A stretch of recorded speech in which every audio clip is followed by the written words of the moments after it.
Hola, hola, buenas noches. Estamos en Polar Comunicaciones en este día jueves 8 de junio del año 2017. Saludamos a nuestro señor director Camilo Jerez, que está en la televisión, y en la radio, en el control, don Leonardo Busto. Y a ustedes por la sintonía, un día que hace un poco de frío, ¿eh? Está bastante helado, pero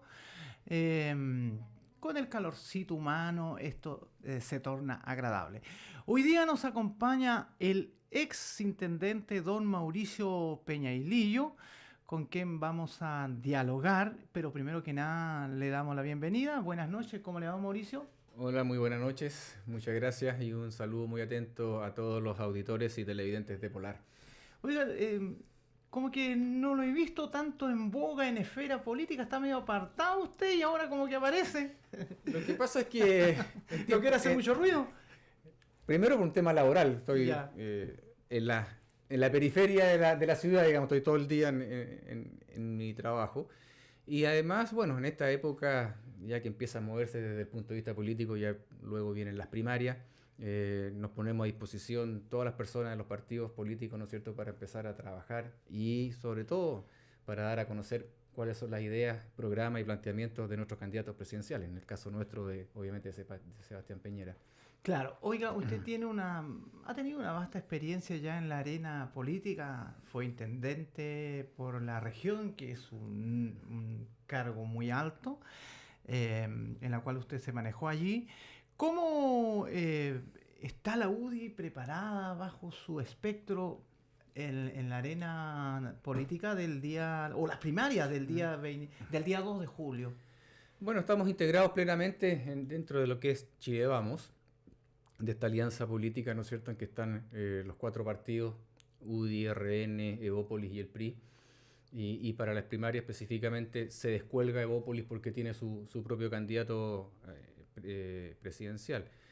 Pero como partido estamos absolutamente trabajando en conjunto con los demás, de tal manera de posicionarnos territorialmente, de que la gente conozca el programa de gobierno que está planteando el presidente Piñera y fundamentalmente llamando a la gente a votar. No hay mucha experiencia con primarias, a lo menos en el sector nuestro, en el sector de la centro-derecha, por un lado. Y además, como se ve normalmente que Sebastián Piñera lleva como una ventaja muy grande respecto a los otros candidatos, la gente, según las encuestas. Según todas las encuestas. Entonces claro, uno puede presumir que, ¿no es cierto?, porque da lo mismo el instituto o la empresa que haya desarrollado estos estudios de opinión, en todas coinciden, ¿no es cierto?, más o menos lo mismo en la gran diferencia que hay entre Piñera y, en este caso, Osandón y Kast. Por lo tanto, la gente a veces tiende a pensar, esto ya es una carrera corrida, ¿para qué vamos a molestarnos ese día de ir a votar? Y lo primero entonces en ese sentido es señalarle a la gente, hay que ir a votar, hay que marcar presencia. Es como una especie de calentamiento de motores para lo que viene en noviembre. Claro. Tenemos que aunar esfuerzos y por sobre todo salir a entregar el mensaje, a dar a conocer cuáles son las ideas y propuestas de nuestro candidato. Ahora, estas primarias, por ejemplo, para los que nos convoca aquí en Magallanes, en el caso de ustedes, o la centro derecha, ¿va por senadores y también para los diputados en este caso? No, las primarias... Ver, porque eso la gente no solamente no lo sabe, entonces por eso le hago la pregunta. Sí, bueno aclararlo. Solo hay primarias para los precandidatos presidenciales. Ya, esas son las primarias legales que se desarrollarán el día 2 de julio, ¿no es cierto?, en que hay dos bloques, dos conglomerados que tienen sus precandidatos. Chile Vamos y el Frente Amplio, ¿no es cierto?, que tiene sus dos candidatos, Beatriz Sánchez y Mayol. Por lo tanto, en lo que es las candidaturas a Parlamento, que en este caso este año acá en Magallanes corresponde solamente candidaturas a diputado, tiene toda la razón. No hay primarias, ¿ya? Vale decir, cada partido, en este caso, o los conglomerados, las alianzas políticas, van a designar internamente a sus candidatos. Pero en el caso de usted, ¿está designado su candidato a diputado? No, en el caso de la UDI todavía no. Estamos en un proceso de... hay varios militantes que han puesto a disposición su nombre para ser evaluado y para lograr los consensos correspondientes al interior del partido localmente. Y entonces, a partir de ahí, el poder presentar esos nombres a Santiago de tal manera que sean ratificados por la Comisión Electoral y por las directivas nacionales. Ya, en el caso de la centro derecha, para el día 2, ¿los candidatos son? En el caso de Chile Vamos, los candidatos son Sebastián Piñera, Felipe Cas y José Manuel Osandón. Son ellos los tres candidatos, Ya, ¿no es entre cierto? los tres, la primera mayoría, ese es el candidato de la Ese va a centro. ser quien represente a la centro derecha o a Chile Vamos en el mes de noviembre en la elección presidencial. O sea, está absolutamente clarito. Para el auditor que nos escucha, el televidente, en fin. Ya, el día 2 entonces, candidato centro derecha, esos tres nombres. Exactamente. Y pueden votar, que eso es otra cosa importante, porque la gente normalmente, y uno lo ha escuchado mucho por ahí, cree que como es una primaria, creen que participan solamente los partidos políticos que tienen candidatos. Y en estas elecciones primarias hay que decirle a la gente con toda claridad que votan los militantes de estos partidos políticos, pero además todo el mundo independiente. Que no está inscrito en ningún partido. Todo aquel que no está inscrito en ningún partido tiene el derecho de poder sufragar en estas primarias. Y es a ese mundo independiente fundamentalmente al que estamos llamando y que estamos convocando a que participe. Ya, eso es el día 2 de julio, o sea, queda menos de un mes, pues. O sea, estamos a paso agigantado, ¿cómo podríamos decirlo? El tiempo va pasando muy rápido. Ya entiendo que este fin de semana salen los listados de los vocales de mesa, que el CERVEL ya los va a entregar, de tal manera ya que la gente vaya sabiendo quiénes son los vocales, porque aquí funciona exactamente como una elección cualquiera. Claro. Con los vocales de mesa, que son, ¿no es cierto?, quienes van a tener el control del proceso electoral, tal como en una elección de las que estamos acostumbrados a vivir. Ya. Y de allí entonces ustedes como partido se preparan, tienen su apoyo a su candidato y una campaña para llamar a la gente que asiste al día 2 a votar tranquilamente, tal como ha sido siempre, de las 8 de la mañana. Como ha sido siempre, ¿no es cierto? Se establecen todas las mesas de votación, se tienen que establecer bien los locales. Se ha hablado que probablemente muchas mesas se vayan a fusionar, de tal manera que porque hay mesas que están, sobre todo las más antiguas, que tienen pocos inscritos, ¿no es cierto? Y por lo tanto es probable que haya algunas fusiones de mesas, pero lo importante es que ya la gente puede saber a través de la página del CERVEL, ¿no es cierto? Con su root uno ingresa y sabe cuál es su local de votación para poder concurrir ese día.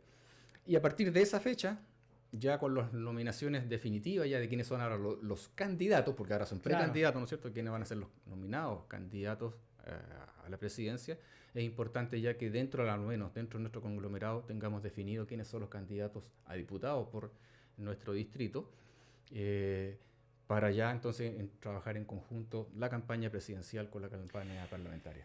¿Y por qué no se tomó la opción de primaria para los diputados? ¿Eso es una decisión del conglomerado político de ustedes? Así es, son decisiones que se toman al interior de cada conglomerado. Lo que pasa es que las elecciones primarias son complejas desde el punto de vista que además hay un costo muy grande de movilizar, un costo de generar mucho llamado, y generalmente cuando hay elecciones, en algunos casos quedan algunos heridos en el camino, sobre todo aquellos que no ganan, ¿no es cierto?, la elección. Claro. Y se opta muchas veces por buscar los consensos internos dentro de cada uno de los partidos. Y en este caso, al menos en la UDI, ha sido de esa forma la que se ha optado por la designación de los candidatos. ¿Ustedes están confiados que el 19 de noviembre el sillón presidencial recaerá en su candidato Sebastián Piñera? Mira, no solamente es que estemos confiados, yo creo que es una necesidad del país. Yo creo que ya no podemos seguir con un país siendo manejado de la forma o administrado como ha sido, ¿no es cierto?, en estos últimos 3 años y medio. Y por lo tanto, pensar en un nuevo periodo de la nueva mayoría, o como se vaya a llamar, ya que se está bastante desarmada, creo que es lo peor que le puede pasar al país. Nosotros pensamos que el país necesita un cambio, pero un cambio profundo, sobre todo en muchas de las políticas que se han estado desarrollando y fundamentalmente en generar los ingresos necesarios que necesita este país para sacar adelante por un lado, todas las políticas públicas, muchas de las cuales se han prometido y que no se pueden llevar adelante porque el país definitivamente no tiene ingresos, tenemos que hacer que nuestro país retome la senda del crecimiento, que es lo que genera empleo. No hay otra fórmula. La única fórmula o la mejor fórmula para poder generar empleos estables es que el país crezca, que haya más inversión, que haya más producción. Eso es lo que nosotros aspiramos a poder lograr con el presidente Piñera a partir de marzo del próximo año, cuando asuma el gobierno. Y, por supuesto, unido a eso, poder desarrollar entonces todo el programa que va acompañando a esta postura de poder llegar, ¿no es cierto?, a la presidencia. No nos olvidemos que durante todo este periodo ha decaído la economía.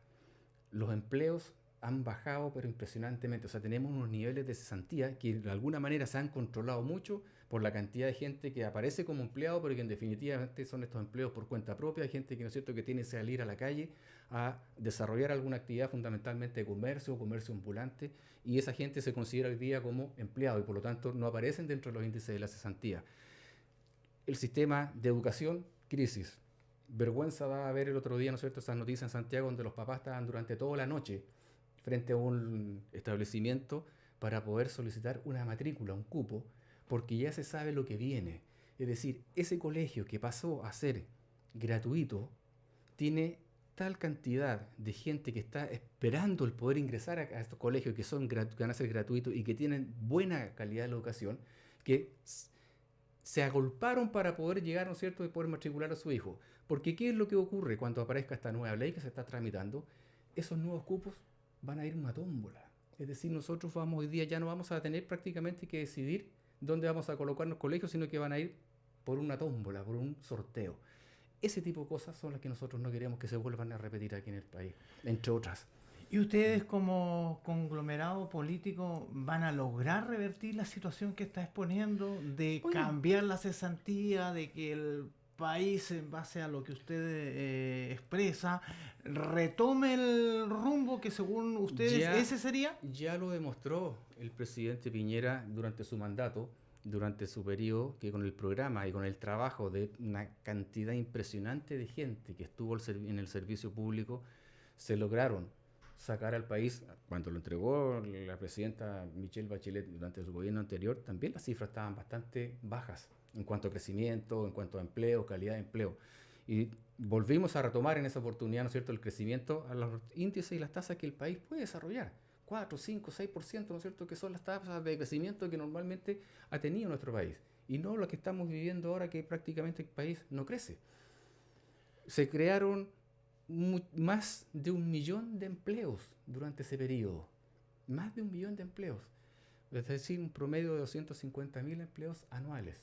Hoy día la cantidad de empleos que se han creado fundamentalmente son estos por cuenta propia y una gran cantidad de empleos en el aparataje público. Entonces, no podemos, y ya te insisto, no podemos por un lado seguir en esta senda, pero por otro lado hemos demostrado que sí se pueden mejorar todos estos índices. De acuerdo con lo que usted plantea, pero allí también incluye un plan para luchar contra la delincuencia que el gobierno que ustedes presidieron anteriormente se prometió que se acababa la puerta giratoria y no fue así. ¿Qué van a hacer contra este flagelo de la delincuencia que es muy fuerte en Chile y no ha logrado tener un frenaje? Bueno, ¿se va a acabar la puerta giratoria como prometió el señor Piñera? Lo que pasa es que el tema de la puerta giratoria no solamente depende del Ejecutivo, depende mucho también del... pero su gobierno lo prometió. Sí, pero depende mucho del sistema, del sistema judicial. Los jueces no dependen del gobierno y son ellos, ¿no es cierto?, los que toman las decisiones. Pero más allá de eso, el presidente Piñera, dentro de su programa, ha establecido, para poder frenar la delincuencia, varios temas. Primero, la reestructuración de las policías. Más allá de lo que está pasando hoy día con Carabineros, que necesita... Pero a las policías se le quitaron ciertas atribuciones que hoy día no la tienen. Pero no en el gobierno del presidente Piñera. Pero lo pudo revertir. Lo que pasa es que en este sentido lo que hay que hacer es darle mayores atribuciones, dotarlos de mejores elementos. Hay que poner más carabineros en las calles. ¿Y esa es la solución? Eso es parte de la solución. Si la solución son múltiples ejes por los cuales caminan las soluciones. Por un lado, las policías, reestructuración y mejoramiento, ¿no es cierto?, de equipamiento y de sus funciones. Prevención. Hoy día nos encontramos también con que los planes y programas de prevención no están funcionando. Lo que ha pasado, por ejemplo, en Las Condes, con los famosos drones que instaló el alcalde Lavín. ¿Ya? Mucha gente se burló de los famosos drones. Sí. Hoy día están siendo un elemento, por un lado, disuasivo, que previene el tema de delitos, pero además las imágenes que se capturan con estos drones, incluso también con los globos de vigilancia que hay en algunas comunas, permiten a los tribunales tener, ¿no es cierto?, pruebas de los delitos que se están cometiendo. Entonces, son múltiples ejes en los cuales uno puede ir trabajando de tal manera de ir frenando el tema de la delincuencia. El combate más decidido, el tema del narcotráfico, También. que es un flagelo grande en todas las comunas, unas más que otras, pero en todas las comunas existe. Bueno, ahí hay que trabajar. Y para eso entonces se necesita, tal como lo ha planteado el presidente Piñera, un mejor trabajo coordinado con las policías. Y en el tema de las listas de espera de la salud, ¿eso también ustedes van a poner énfasis para lograr aminorar las listas de espera? Porque no puede ser que yo me inscriba para que me operen y me dan hora para un año más. Las listas de esperas prácticamente se redujeron a su mínima expresión durante el gobierno del presidente Piñera. Y las cifras están ahí a la vista. Y en el gobierno de la presidenta Bachelet nuevamente se incrementaron. Y eso también va asociado a una serie de cosas. Las promesas que se hicieron durante el gobierno de la presidenta Bachelet respecto, por ejemplo, a la construcción de hospitales, que va fundamentalmente apuntando, entre otras cosas, ¿no es cierto?, al mejor de la atención de la salud y el poder disminuir las listas de espera tanto en las atenciones como en la cirugía. No se va a lograr ni el 20% de esa promesa. ¿Por qué? Porque no ha tenido los recursos, porque se mal gestionaron un montón de los hospitales, porque decidieron que todos aquellos hospitales que se iban a concesionar, que ya venía el proceso, ¿no es cierto?, de que había dejado el presidente Piñera de la concesión de nuevos hospitales, ideológicamente a ellos no les gustó y echaron por la borda todos esos hospitales que se iban a concesionar, y ahora último, algunas luces empezaron que parece que no era tan mala la idea y están tratando de reflotarla ahora cuando ya el gobierno se le está yendo. Entonces, hay tantas situaciones en el ámbito de la salud. El tema de los médicos especialistas. Durante el mandato del presidente Piñera se incorporó una tremenda cantidad de profesionales a los cuales se les entregó las becas para que pudieran, ¿no es cierto?, sacar su especialidad. Sabemos que eso no es de un día para otro, ¿no es cierto? Una especialidad son varios años normalmente en que la pueden obtener. Y ahí también entonces tiene que haber un compromiso que se mantenga más a firme, porque también nos hemos encontrado con especialistas que una vez que tienen la beca, de alguna manera incumplen, ¿no es cierto?, y no se van al servicio público y son contratados por servicios privados. Pero en definitiva, lo que hay que seguir trabajando es en poder retomar la senda que se dejó marcada en el tema también de la salud. Mejorar la atención, aumentar la cantidad de hospitales. Son miles de camas las que se dejaron de construir por todo este periodo en que por distintos motivos no se hicieron estos hospitales. Y esa gente que queda ahí, tal como dices tú, esperando un año por una atención y algunos por una operación mucho tiempo más, y tú viste, ¿no es cierto?, cuando hace poco tiempo atrás sale este informe de la cantidad de personas que incluso falleció estando en las listas de espera. Y eso no puede ser así. Claro. Ahora, ustedes como conglomerado y en la arena política que se le viene, que supuestamente van a tomar el sillón presidencial, ¿qué opinión le merece su partido de las bajas pensiones que ostentan los jubilados? Hay gente que vive con 80.000 pesos, tiene que pagar agua, luz, gas. ¿Van a poner algún énfasis en esa situación o simplemente pasa? No, por ningún motivo el pasar. Es otra la persona que decía yo paso. El presidente Piñera jamás le hizo el quita a ninguna de las tremendas dificultades que hubo que enfrentar. Pero en el tema de las pensiones, yo creo que es prioritario el poder tomar definiciones y pronto. Primero hay que tratar las pensiones de los que hoy día ya están con esas pensiones que son tan bajas. Ya. ¿no es cierto? No puede ser que hoy día los jubilados, ¿no es cierto?, tal como planteas tú, con pensiones de 100, 120 mil pesos, puedan pagar luz, gas, agua, vivir, remedios, comer, etcétera, etcétera. Lo ha planteado el presidente Piñera, el pilar básico solidario tiene que ser incrementado desde el punto de vista de los recursos, de tal manera de ir incrementando rápidamente esa cantidad. Nosotros lo hemos señalado, es difícil poder hacerlo de un día para otro por la cantidad de recursos que esto significa, pero nuestra aspiración es que la pensión mínima sea igual al salario mínimo. Por algo se ha definido como salario mínimo, que es la cantidad mínima de ingresos que necesita una persona para poder sobrevivir, por así decirlo.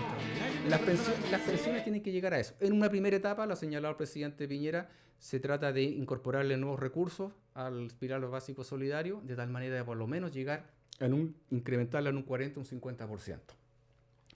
Para aquellas personas que hoy día están cotizando para poder llegar, ¿no es cierto?, en algún futuro a obtener una jubilación, se ha planteado el incrementar la cotización.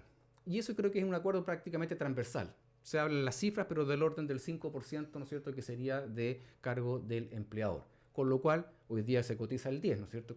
Cotizando un 5 se podría llegar a un 50% más de pensión si una persona, ¿no es cierto?, está cotizando durante todo el periodo.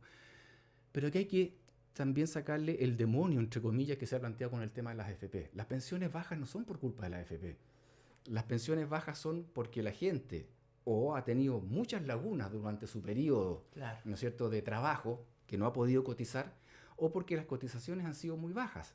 Y además, por el tema de la edad de jubilación, uno jubila a los 65 años como varón, y la esperanza de vida sobre los 80, o sea, los fondos que hoy día uno tiene acumulados son por lo menos para que te tengan que alcanzar 20 o 25 años después de que tú jubilaste. Cuando se inició el sistema, la esperanza de vida era mucho menor y por lo tanto esos cálculos que se hicieron en esos minutos hoy día ya no funcionan y por lo tanto hoy hay que readecuar los procesos de tal manera de que efectivamente puedas tener un pozo acumulado de dinero que te permita obtener una jubilación. Yo me atrevo y esto lo he conversado con algunas personas acá y a lo mejor puede ser una especie de primicia, como una forma de ir avanzando en esto. Nosotros acá en la región tenemos el famoso 889 o el ex 889, ¿no es cierto?, que es la bonificación a la contratación de la mano de obra. Okay. Durante mucho tiempo se ha hablado de que ese fondo, que hoy día lo recibe el empleador por la contratación, ¿no es cierto?, de las personas, se ha hablado de que ese monto debiera ser de alguna manera compartido con el trabajador también. Y esta es una discusión que viene de muchos años. Yo propondría, por ejemplo, de que aquí en la región y en todas las regiones en las cuales existe esta bonificación, la mitad de la bonificación sea incorporada por el empleador ya en los fondos de pensiones de sus trabajadores.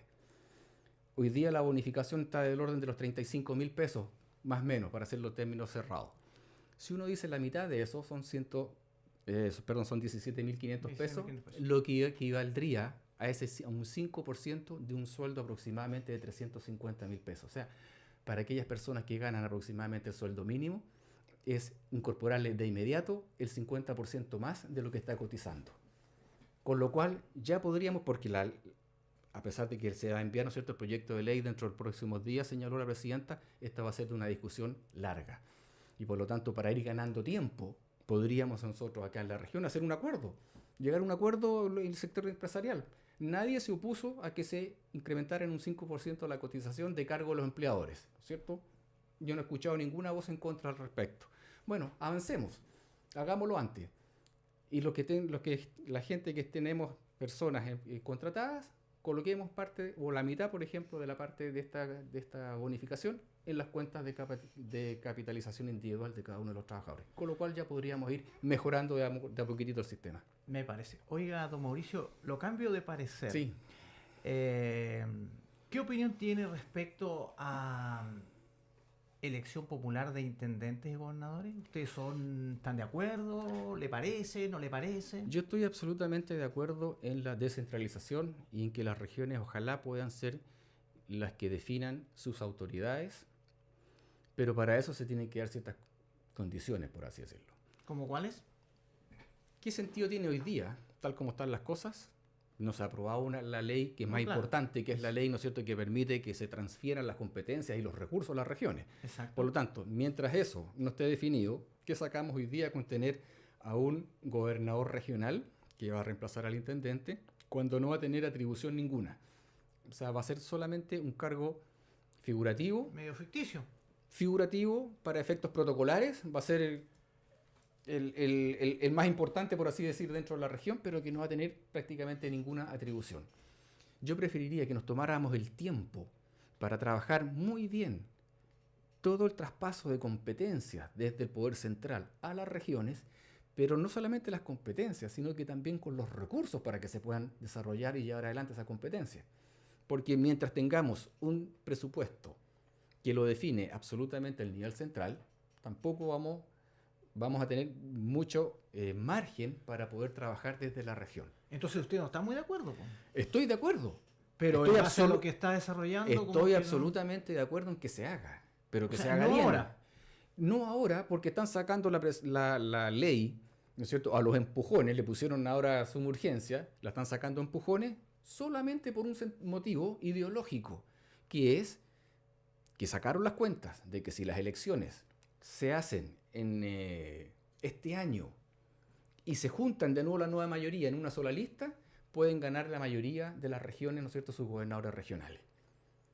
Pero están dejando de lado, de alguna manera, el tema de fondo, que es que efectivamente haya una descentralización. Lo están cambiando por un tema, ¿no es cierto?, de tener un poquitito más de poder. O sea, en base a eso, su partido, por decirlo de alguna manera, o el conglomerado, como quiera, no estaría de acuerdo y votaría en contra. La ley se está tramitando. Vamos a ver, en definitiva, cómo queda la ley en el momento de la votación. Si yo fuese hoy día diputado y me tocara votar esa ley, yo me iría en contra. Exactamente. O sea, pero está diciendo una cosa que lo aprueba y por el otro lado vota en contra. Insisto, como está hoy día la ley, no tiene sentido que se elijan los gobernadores regionales si no van a tener ni atribuciones ni recursos para poder administrar la región. Si esa ley la sacamos bien, la estudiamos bien y la desarrollamos como tiene que ser, con todas las competencias y con todos los recursos que ello requiere, te la apruebo de inmediato. Qué bueno. Oiga, en televisión el tiempo es oro. El tiempo pasa. El tiempo pasa, como dice una canción por ahí. Con usted hay largo tema, podemos estar una hora en un buen debate, pero ya viene otro invitado. De todas maneras, le agradecemos el tiempo que se tomó para venir a dar su explicación, que los auditores, la ciudadanía, sepa en parte si son gobierno qué van a hacer, qué van a prometer, qué no. Me parece que le agradezco que haya venido al programa. Bueno, muchas gracias nuevamente por la invitación y los dejo a todos invitados, a quienes nos están viendo y escuchando, a que en las primarias del día 2 de julio vayan a votar. Arriba los corazones porque vienen tiempos mejores, ha señalado el presidente Piñera. Muchas gracias. Ha sido el exintendente de la región, don Mauricio Peña y Lillo. Vamos a una pausa y seguimos en Polar Comunicación.